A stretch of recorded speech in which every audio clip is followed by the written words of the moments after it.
భారతదేశంలో చాలా మంది క్రైస్తవ మతంలోకి మారుతున్నారు. ఎలా?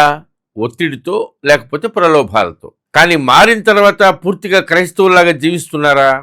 లేదు, మళ్ళీ హిందూ సంప్రదాయాల వైపే చూస్తూ ఉన్నారు. తమాషా చూడండి, దీన్ని చర్చి వ్యతిరేకించడంలా చాలా తెలివిగా, వ్యూహాత్మకంగా సమర్థిస్తూ ఉంది. దీపాలు వెలిగించింది, పండగలు జరిపించింది, హిందూ పూజా విధానాలనే కొంచెం అటు ఇటు మార్చి కొత్త మత సిద్ధాంతానికి అనుగుణంగా మలుచుకుంటా ఉంది. పువ్వులు పెట్టడం, అగరొత్తులు వెలిగించడం, హారతులు ఇవ్వడం, ఇవన్నీ కూడా చేస్తూ ఉన్నారు. లిబరల్స్ దీనికి పెట్టిన అందమైన పేరు సింక్రెటిజం, సంస్కృతుల కలయిక.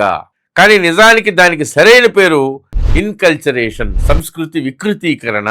అంటే మన సంస్కృతిలోకి తెలివిగా వారి మతాన్ని చొప్పించేటువంటి కుట్ర అన్నమాట. ఇది గతంలోని వారి హిందూ ఆచారాలని విడవలేక ఆ ఆచారాలనే ఇప్పటికీ కొనసాగించడం ఎంత మాత్రం కాదు. ఇది ఒక ప్రణాళిక, ఒక కుట్ర.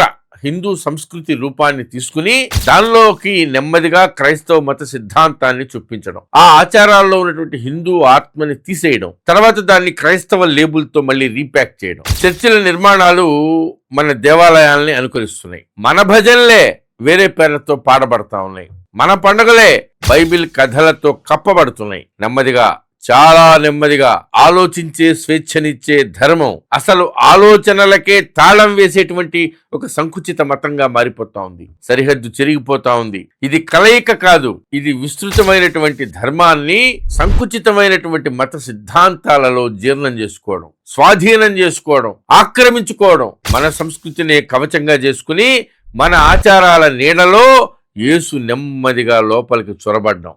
ఇదన్నమాట విషయం. వాళ్ళ ఈ ప్రయత్నాలను చూసి మనం నవ్వుకుంటున్నాం. వాళ్ళు ఇంకా హిందూ ఆచారాలను మరవలేదని సంబరపడతా ఉన్నాం. వీటన్నిటి వెనుక దాగి ఉన్న లోతైన కుట్రని అర్థం చేసుకోలేకపోతున్నాం. నిజంగా సనాతన ఆచారాలు మిమ్మల్ని ఇంకా వెంటాడుతూ ఉంటే మీరు మతం మారడం ఎందుకు అని వాళ్ళని మనం సూటిగా ప్రశ్నిద్దాం. మీరు తిరిగి ఉన్నతమైన సనాతన హిందూ ధర్మంలోకి రావాలనుకుంటే మీకు తలుపులు ఎప్పుడూ తెరిచే ఉంటాయని వారికి స్పష్టం చేద్దాం.